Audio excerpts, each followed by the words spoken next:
honest, nobody wanted to inflict more wounds to themselves than your alma mater. And I don't know how much you got a chance to watch it. Obviously, I your watched game the was whole going. game back yesterday. I watched the Yes. entire broadcast back yesterday. So take off the analyst glasses here and be full Gamecock homer here.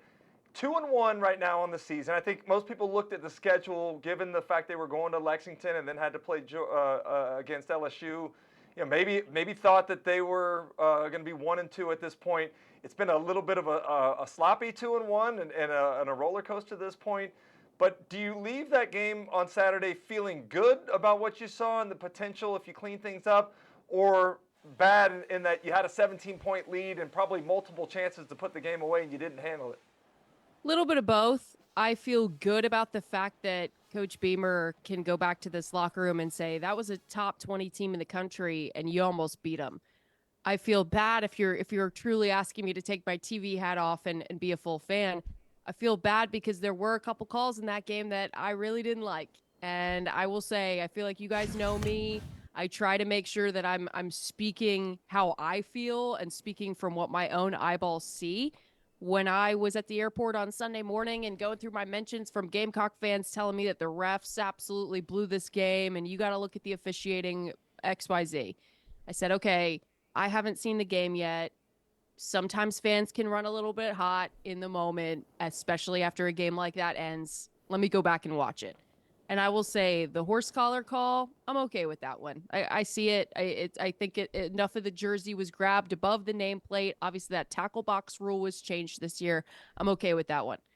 The offensive pass interference, still unsure about that one. Mm-hmm. Still not really understanding who that was even directed to because the officials had a hard time IDing the correct players really throughout the course of the game.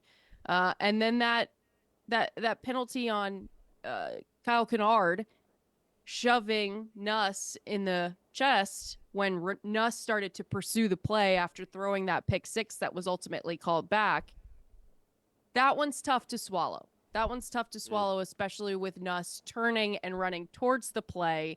Some people were saying blindside block, even though that wasn't even the call. I'm not sure how you could argue blindside block when two hands are on the chest, because that's what I saw from Kyle Kennard. Coulda, woulda, shoulda. CD, to your point, you give up a 17-point lead. Did the calls or lack thereof in the game change the course of the game? I think it's hard to say that they didn't.